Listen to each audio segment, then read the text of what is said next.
Hello guys and welcome back sa pinakabagong edisyon ng Daraw Free Talks, at sa video na ito ay magbibigay ako ng 2024 job interview tips na para sa'yo. Sa'yo.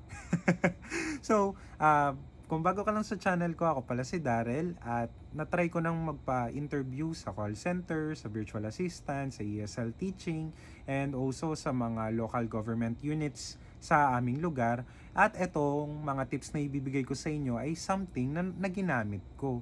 At gladly, pumasa ako doon sa mga job interviews na yon. So, without further ado, let's get started. So, first one is to research about the company. So, ano yung mga dapat may research? First is the company values. So, why is it important to look for the company values? Kasi alam nyo, bawat company kasi may iba't iba silang environment. So, syempre, yung ina-expect nila na makatrabaho is someone na merong ganitong personality. So, at least, kung alam mo yung company values nila, pwede mong i-highlight yun during your job interview para mas makuha ka nila. Kasi syempre, di ba, parang, uy, the personality is personality. Walang ganong word ah. But anyway, yan ang mga ano ng Gen Zs ngayon. So, yun. Research about the company values. And then the next one is the average salary na kayang i-offer ng company na yun. Kasi alam nyo, yan yung pinaka nakakatakot na tanong sa job interview eh. Yung parang what is your expected salary? So, minsan kasi pag sobrang taas ng asking offer mo or asking salary mo, baka i-ghost ka ng interviewer after ng interview kasi nga masyadong malaki, hindi ka nila kaya, hindi ka nila afford. The next one is what if, 'di ba? Parang sa'yo hindi naman pala pasok yung average salary. So nasayang yung time mo. O para sa'yo din naman 'yan. And then syempre, yung isa pang dapat mong i-research is the job description itself. Comprehend kung ano ba yung mga responsibilities na kailangan, ano yung mga requirements na hinahanap, ano yung hinahanap nila for that certain position. Para kung ano man yung mga hinahanap nila, ma-highlight mo nga dun sa interview, and also ma-update mo yung resume mo na malagay mo yun para matawagan ka. Pero syempre, interview na nga to. So, yun nga, parang ma-highlight mo during the job interview. The next one is to personalize your interview. So, bakit ko nasabi to? Kasi parang napapansin ko ngayon, most of the time, ang mga tao kapag nagpapa-interview, memorize nila yung mga sagot nila coming from Google or dun sa ibang mga tips sa ibang mga tao. Hindi mo naman kwento yun, hindi naman ikaw yun. Alam nyo ba na kapag ini-interview kayo or meron silang tinatanong, nagfa-follow up questions yung mga yan galing sa mga pinagsasabi mo rin. What if nga kung hindi naman ikaw yun? Paano mo i-defend? Dinatameme ka na dahil hindi mo na nga memorize yung susunod na sagot. So, make it as personalized as possible. Okay lang na kumuha ng idea, pero dapat yung context, ikaw pa rin, sa'yo pa rin nanggagaling. So, yun. Mag-research ka, parang idea lang paano siya sagutin, pero dapat ikaw pa din. Haluan mo ng sayo, haluan mo na ikaw yun. Then syempre, dapat hindi mo kang memorize yung sagot mo. Baka kasi mamaya ikaw nga yun pero memorize yung sagot mo. What if makalimutan mo yan, yung minemorize mo dahil word by word mong inaalala. O di kinabahan ka na, medyo red flag na rin kasi yun. Though okay lang naman kabahan, pero lahat ba ng nag-i-interview ay mahaba ang pasensya sa mga taong kinakabahan? Diba? So, baka kasi merong mas magaling dyan, edi wala na. Dahil sa kaba mo, hindi ka pa napili. So, yun lang naman yung dun sa tip na yun. Just gawan mo lang ng kwento. Gawin mong kwento mo. I-personalize mo yung mga sagot mo during the job interview.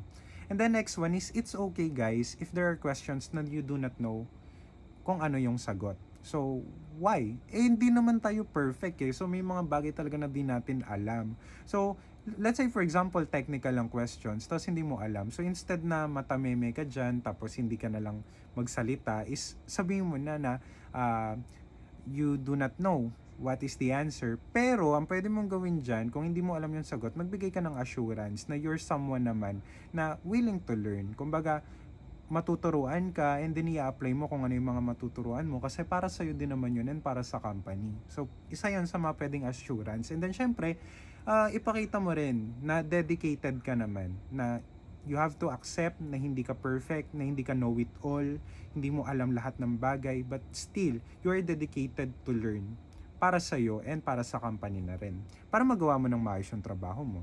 The next one is don't forget guys to Smile. Yan, napaka-importanting ngumiti. Ngitian mo lang. So kahit ma-attitude si interviewer, ngitian mo lang kasi baka mamaya, 'di ba?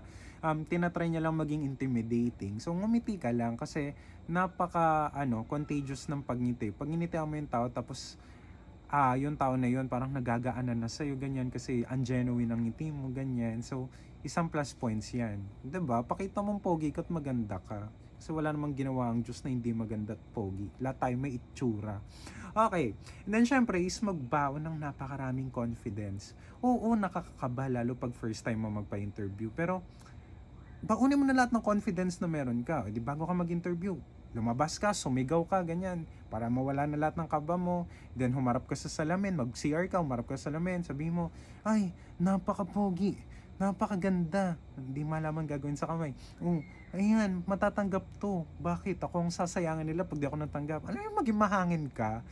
Parang ipakita mo sa sarili mo na confident ka. Kasi, ano yun eh, matitrick mo yung mind mo na you are the best, di ba? And syempre, if you are the best version of yourself na, bakit, 'di ba? Ba't di ka nila tatanggapin? Nagpakatotoo ka na't lahat, 'di ba? At nakapag-research ka. Ginawa mo yung mga tips sa taas eh. So why not, 'di ba? And then ayun, yung pinakahuling gusto kong sabihin sa inyo is treat your interviewer as your friend. Pero sabihin na nating formal friend or professional friend.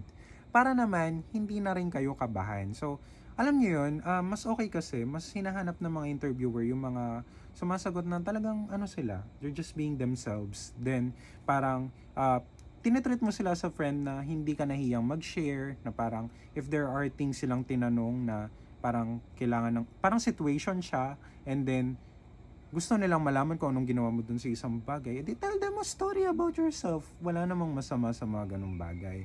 So, ayun. And syempre, kapag tinitreat mo lang siya as a friend na kinausap mo lang, ganyan, pero makabuluhan ng pinag-uusapan nyo, edi syempre, hindi ka nakakabahan and mas magiging confident ka pang mag-share dun sa tao na yun.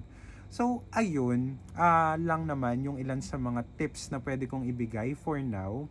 But then, magkaroon tayo ng summary kung ano ba yung mga pinagsasabi natin para hindi nyo makalimutan.